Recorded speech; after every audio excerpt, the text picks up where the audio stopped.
1999 cricket world cup. Muhammad അസ്വറുദ്ദീന്റെ നേതൃത്വത്തിൽ ഇംഗ്ലണ്ടിലേക്ക് പറന്നിറങ്ങിയ Indian സംഘം നിശ്ചയമായും മറ്റൊരു ലോക കിരീടം നേടാനാവും എന്ന ആത്മവിശ്വാസത്തിലായിരുന്നു. ടീമിൽ യുവതാരങ്ങളായി സൗരവ് ഗാംഗുലിയും രാഹുൽ ദ്രാവിഡും തങ്ങളുടെ സ്ഥാനം അപ്പോഴേക്കും അരക്കിട്ടുറപ്പിച്ചിരുന്നു. മധ്യനിരയിൽ ഉപനായകനായ അജയ് ജഡേജയുണ്ട്. മുഹമ്മദ് അസ്വറുദ്ദീനൊപ്പം ഓൾറൗണ്ടർ റോബിൻ സിംഗുമുണ്ട്. വിക്കറ്റ് കാക്കാൻ അന്ന് കിട്ടാവുന്നതിൽ വെച്ച് ഏറ്റവും മിടുക്കനായ നയൻ മോങ്കയും കൂട്ടത്തിലുണ്ട്. ജവഗൽ ശ്രീനാഥും വെങ്കടേഷ് പ്രസാദും അനിൽ കുംബ്ലെയും അണിനിരുന്ന അനുഭവ സമ്പന്നരായ ബോളർമാർക്കൊപ്പം യുവതാരങ്ങളായ ദേബാശിഷ് മൊഹന്തിയും അജിത് അഗാർക്കറുമുണ്ട്. എല്ലാറ്റിനുമുപരി മാസ്റ്റർ ബ്ലാസ്റ്റർ സച്ചിൻ രമേശ് ടെണ്ടുൽക്കറുമുണ്ട്.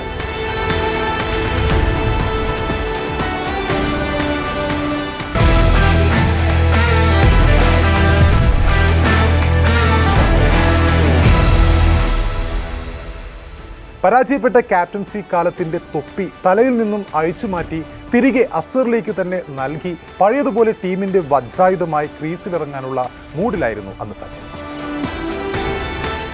1989 അന്താരാഷ്ട്ര ക്രിക്കറ്റിൽ അരങ്ങേറ്റം കുറിച്ചതിനു ശേഷം 99 വരെയുള്ള ആ 10 വർഷത്തിനുള്ളിൽ തന്നെ സച്ചിൻ ലോക ക്രിക്കറ്റിൽ തൻ്റേതായ ഒരു ഇടം കുറിച്ചിരുന്നു.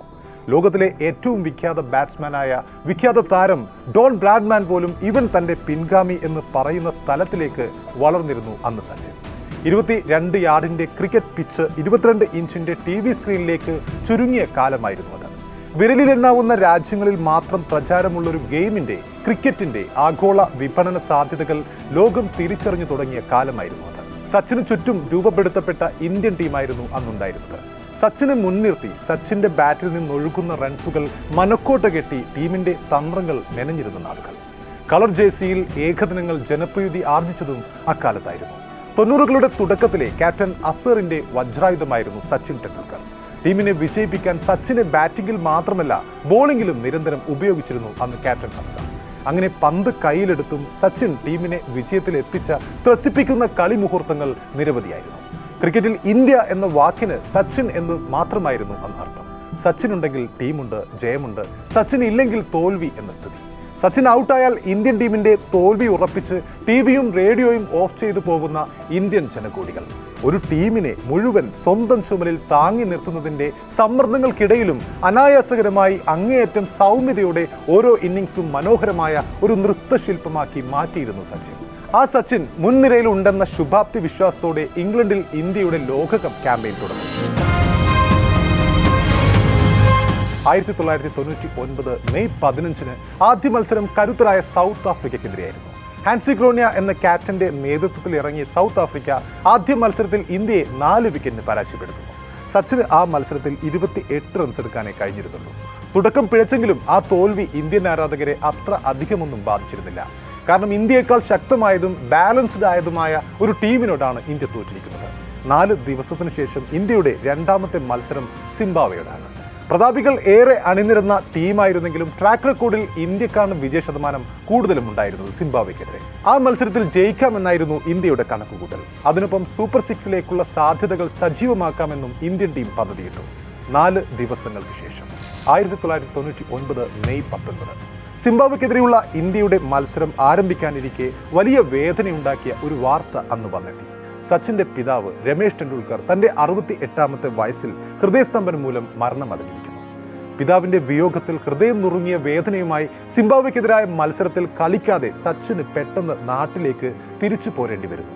മുംബൈ ബാന്ദ്ര ഈസ്റ്റിലെ സാഹിത്യ സഹവാസ് കോംപ്ലക്സിലെ കുട്ടിക്കാലത്ത് രമേശ് ടെണ്ടുൽക്കർ എന്ന പിതാവ് വെട്ടിയ പാതയിലൂടെയാണ് സച്ചിൻ എന്ന ബാലനും അവരിലെ ക്രിക്കറ്ററുമെല്ലാം വളർന്നത്.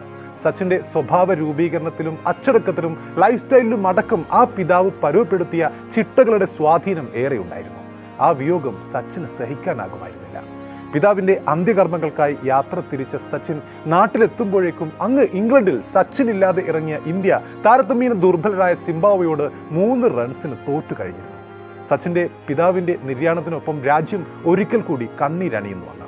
ഇന്ത്യയുടെ സൂപ്പർ 6 പ്രവേശനത്തിനെ പോലും ഈ പരാജയം ചോദ്യചിഹ്നത്തിലാക്കി മാറ്റുന്നു. അടുത്ത മത്സരം 4 ദിവസം കഴിഞ്ഞാണ്. സച്ചിൻ മത്സരത്തിലുണ്ടാവുമോ ഇല്ലയോ എന്ന് 100 കോടി ജനങ്ങൾ ആകാംക്ഷയോടെ പരസ്പരം ചോദിച്ചുകൊണ്ടിരുന്നു.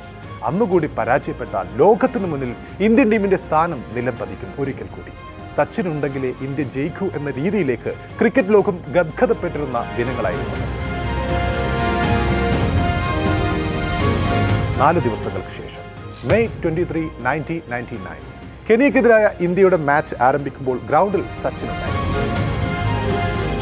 ജീവിതത്തിലെ ഏറ്റവും വലിയ വേദനയെ ഉള്ളിൽ അടുക്കി പിടിച്ച് രാജ്യത്തിനു വേണ്ടി കളിക്കളത്തിൽ ഇറങ്ങിയ സച്ചിന്റെ ബാറ്റിൽ നിന്നും അന്ന് പെയ്തിറങ്ങിയത് അയാളുടെ 24 വർഷത്തെ കരിയറിലെ ഏറ്റവും വൈകാരികമായ സെഞ്ചുറിയായിരുന്നു. ആദ്യ 2 മത്സരങ്ങളിലെ പരാജയങ്ങളുടെ പേരിൽ അത്രയും സമ്മർദ്ദങ്ങളുടെ മുൾമുനയിൽ നിന്നും സച്ചിൻ കെനിയക്കെതിരെ നേടിയ ആ സെഞ്ചുറി, ഇന്ത്യയുടെ ആ ടൂർണമെന്റിലെ മൃതസഞ്ജീവനിയായി മാറിയ ആ സെഞ്ചുറി, സൂപ്പർ 6ലേക്ക് എത്താൻ ഊർജം പകർന്ന ആ സെഞ്ചുറി, അന്ന് 4-മനായി ക്രീസിലെത്തിയ സച്ചിൻ 101 പന്തിൽ 140 റൺസാണ് നേടിയത്. 16 ബൗണ്ടറികളും 3 പടുകൂറ്റൻ സിക്സറുകളും അടക്കമായിരുന്നു അത്. അന്നു മുതൽ ക്രിക്കറ്റ് ഗാലറിയിൽ ഉയർന്നു തുടങ്ങിയ പ്ലക്കാർഡുകളിലെ ഏറെ പ്രശസ്തമായ വാചകങ്ങളിൽ ഒന്ന് ഇതായിരുന്നു: cricket is religion, Sachin is God. അതെ, ക്രിക്കറ്റ് ഒരു മതമാണെങ്കിൽ സച്ചിൻ അതിൻ്റെ ദൈവമാണ് എന്ന് ഗാലറി ഒന്നടങ്കം പറഞ്ഞു തുടങ്ങിയ, ആവർത്തിച്ചു തുടങ്ങിയ ആദ്യം.